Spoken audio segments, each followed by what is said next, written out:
हिंदुओं के फेवर में डिसीजन आया। इस बात से गुस्सा होकर जो क्रिश्चियंस हैं वो हिंदुओं को मार मार के मणिपुर से बाहर निकाल रहे हैं। नमस्कार दोस्तों, फिर से एक बार मैं नरेशमानंद आपका लाइव शो में स्वागत करता हूं। दोस्तों, आज मैं आपको बताने वाला हूं कि एक जो बंदा है वो जो है क्रिश्चियनों के ऊपर ब्लेम कर रहा है कि क्रिश्चियन जो है मणिपुर में हिंदुओं को मार करके भगा रहे हैं। और ये बंदा जो तथ्य पर बात कर रहा है उसका हाथ पैर बिल्कुल भी नहीं है, यानी कि वो जिस बेस पे बात कर रहा है उसका कोई सबूत ही नहीं है ना। ठीक है, हम मानते हैं कि मणिपुर में जो है वहाँ पर जो और क्रिश्चियन ज़्यादा है, ठीक है, मानते हैं, हिंदू कम है। बट यहाँ पर हम देख रहे हैं कि बीजेपी सरकार है वहाँ पर कौन है? बीजेपी सरकार है शुरुआत से ही, ठीक है। लेकिन यहाँ पर एक बंदा ये क्या बोल रहा है, एक बार हम उसको देख लेते हैं, एक बार वीडियो में आप देखिए वो क्या बोल रहा है, उसके बाद मैं उसमें आपको बात करूँगा। आज़ादी के बाद जो हमारे चाचा नेहरू हैं उन्होंने बहुत बढ़िया बढ़िया लॉ बनाए।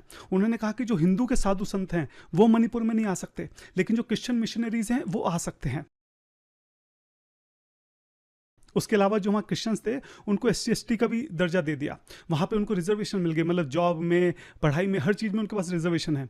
वो हिंदुओं की ज़मीन ले सकते हैं, लेकिन हिंदू जो है वो क्रिश्चियंस की ज़मीन नहीं ले सकते। और इन सब का नतीजा ये हुआ कि वहाँ बहुत तेजी से कन्वर्जन हुआ और आज 50 साल के अंदर अंदर जो हिंदू हैं वो वहाँ पे माइनॉरिटी में आ गए हैं। अब माइनॉरिटी में आने के बाद हिंदू कोर्ट के पास गए, बोले भाई अब तुम खुद माइनॉरिटी में, अब हमें भी रिजर्वेशन दे दो। कोर्ट ने कहा बात तो सही है, हिंदुओं के फेवर में डिसीजन आया। इस बात से गुस्सा होकर जो क्रिश्चियंस हैं वो हिंदुओं को मार मार के मणिपुर से बाहर निकाल रहे हैं। तो देखा दोस्तों कि किस प्रकार से ये बंदा अभी भी नफरत फैला रहा है, अभी भी नफरत फैला रहा है इस वीडियो को। क्योंकि देखिए ये इसने क्या कहा, इसने ये बोला कि मणिपुर में क्रिश्चियनों को माइनॉरिटी दिया गया, ठीक है, कानून के हिसाब से जो भी है वहाँ कानून के हिसाब से चल रहा है ना, तो इनको दिक्कत क्या है कानून के हिसाब से। और ये बोल रहे हैं मणिपुर में हिंदू लोग रहते थे। अरे मणिपुर में हिंदू लोग कहाँ से आ गए भैया? तुम्हारा ये भारत, तुम बोल रहे हो सनातन धर्म है, बोल रहे हैं, ठीक है, तो मणिपुर को कब जोड़ा गया भारत से? 1947 या 45, जब भी जोड़ा गया, ठीक है। तो तब वो हिंदू था क्या? तो सिर्फ भारत हिंदू देश है और कोई हिंदू देश नहीं है, या हिंदू बाहर से आए क्या है?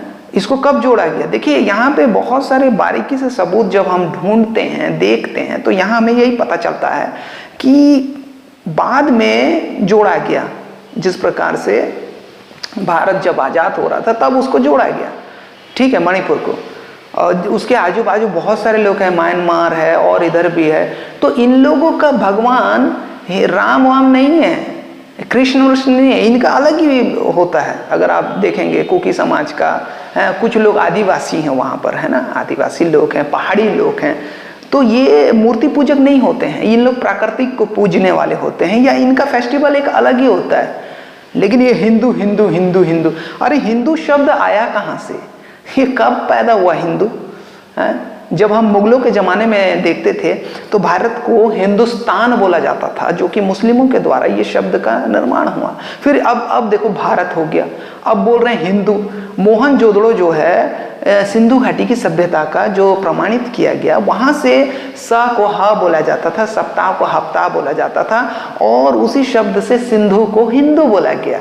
तो सिंधु घाटी के लोगों को सिंधु बोला जाता था और वहाँ से आए हुए लोगों को हिंदू बोला जाता था। तो ये मैटर जो है, देखिए मैं किसी भगवान का यहाँ पे तिरस्कार नहीं कर रहा हूँ, चाहे वो राम हो, कृष्ण हो, मैं अभी किसी धर्म का भी नहीं कर रहा हूँ, मैं ऐतिहासिक बात कर रहा हूँ, है ना, जिसकी प्रमाणिकता है। और रही बात वहाँ पे माइनॉरिटी देने की, तो वहाँ का सरकार खुद बीजेपी है, वहाँ की जनता के हिसाब से जो भी वहाँ डिसाइड हो रहा है उससे आपको क्या करना है, ठीक है, वो जो भी हुआ अच्छा हुआ। लेकिन यहाँ पर बोला जा रहा है कि क्रिश्चियन जो है हिंदुओं को मार मार के भगा रहे हैं। ये कहाँ, क्या आपने कभी सुना है कि पूरे भारत में ही आप बात कर लो, क्रिश्चियनों ने हिंदुओं को मारा, क्रिश्चियनों ने मुस्लिमों के ऊपर पत्थर फेंका, क्रिश्चियनों ने मस्जिदों के सामने से पोंगा ले जा करके हल्ला किया है और उनके मस्जिदों के ऊपर चढ़ा। या मंदिरों के ऊपर चढ़ा, क्रिश्चियनों ने ये किया वो किया, कभी ऐसे सुना है? और सबसे बदनाम कौन है? मुस्लिम से भी ज़्यादा बदनाम।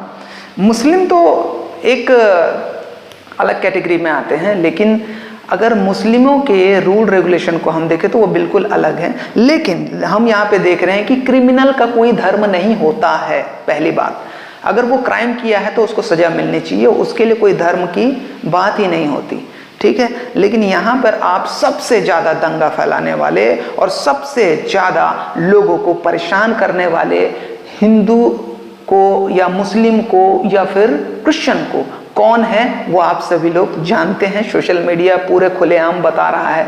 क्या क्रिश्चियन कभी किसी के ऊपर हाथ उठाया है या मारा पीटा है? क्रिश्चियनों को लोग मार रहे हैं, धर्मांतरण धर्म, पता नहीं ये धर्म कहाँ से है? ये हिंदू धर्म होता क्या है? हिंदू कोई धर्म होता ही नहीं है। हम नरेंद्र मोदी जी खुद बोलते हैं हिंदू धर्म कुछ होता ही नहीं है, और सही बात है। हिंदुस्तान का धर्म जो है ये धर्मनिरपेक्ष राज्य है भारत देश। हिंदू मुस्लिम सिख से हम सब है भाई भाई, तो कहीं से भी आके कोई भी रह सकता है। और आज भी यहाँ पे यहूदी भी आकर के रह सकता है, फारसी भी आकर के रह सकता है, मादी भी आकर के रह सकता है, अफ्रीकन आकर के रह सकते हैं, अमेरिकन आकर के रह सकते हैं। तो आज के लॉ के हिसाब से बात करो ना, जो पिछला था उसको भूल जाओ। अब क्या हो रहा है, अब हमको आगे क्या करना है? ये जो भारत देश सिर्फ हिंदू मुस्लिम ईसाई बस धर्म के नाम से लड़ करके ये कभी आगे नहीं बढ़ पाया। देखो जापान आगे बढ़ गया, जबकि जापान का जो है हमारा देश 1947 को आजाद हुआ था, संविधान जो 1950 को हुआ था। लेकिन मैं आपको बता रहा हूं उनका देश कब आजाद हुआ था? जापान का देश कब आजाद हुआ था? 1992 में। आप एक बार देखिएगा इतिहास में। तो आज वो कैसे आगे बढ़ गया? नागासाकी हिरोशिमा में वहां पे बॉम्ब गिरा था, तो वो तो सब कुपोषण के शिकार हो गए थे, क्योंकि उन्होंने सिर्फ टेक्नोलॉजी को ध्यान दिया, नफरत को छोड़ दिया, लड़ाई झगड़ा को छोड़ दिया। अमेरिका को बोल दिया भैया तू ही हमारा रक्षा करना, हम किससे लड़ाई झगड़ा नहीं करेंगे, हम सिर्फ टेक्नोलॉजी में आगे बढ़ेंगे। तो जो देश फालतू चीजों को छोड़ करके, माइनॉरिटी को छोड़ करके, या हिंदू या रिलीजियन के नाम से लड़ाई झगड़ा को छोड़ करके एक नया टेक्नोलॉजी का इस्तेमाल करता है, जो फ्यूचर में हम सारे धर्मों के लोगों को मतलब फायदा हो सके, है ना। हम आगे क्यों नहीं बढ़ पा रहे हैं? तो सिर्फ मेरा यही निवेदन है कि क्रिश्चियन कभी भी किसी को नहीं मारते हैं, बाइबल के अनुसार लिखा है, बल्कि दूसरे के भगवान सिखाते हैं। कान के बदला कान, गले के बदला गला, है, और आंख के बदला आंख, और लड़ाई झगड़ा। हमारा प्रभु यीशु मसीह कभी भी कोई भी हथियार नहीं पकड़ा, वो 10 ठोक हाथ और ऐसे त्रिशूल और ये तलवार ऐसे लेकर के। प्रभु यीशु मसीह ने सिर्फ प्रेम करना सिखाया, लोगों को मारना नहीं सिखाया। बोला गया है कि अगर तुम्हारा कोई बैरी है तो तुम उसके लिए प्रार्थना करो, तुम्हारा कोई दुश्मन है उससे प्यार करो, कोई तुमसे नफरत करता है प्यार करो, कोई तुम्हें श्राप दे रहा है उसको आशीर्वाद दो। दिस इज जीसस टीचिंग, ये प्रभु यीशु मसीह का शिक्षा है। और कभी भी आप खुद देख रहे हैं कि 400 चर्च जला दिए गए, कितने क्रिश्चियनों को जला दिया गया। तो ये क्रिश्चियंस कर रहे हैं क्या? तो ये भाई जो बोल रहे हैं, मैं ये भाई के खिलाफ भी नहीं हूं, लेकिन ये जिस प्रकार से वीडियो बना रहे हैं ना, मैं उस वीडियो के खिलाफ हूं। ये गलत एक धारणा की तरह वो लोगों को फिर भरमा रहे हैं या बता रहे हैं।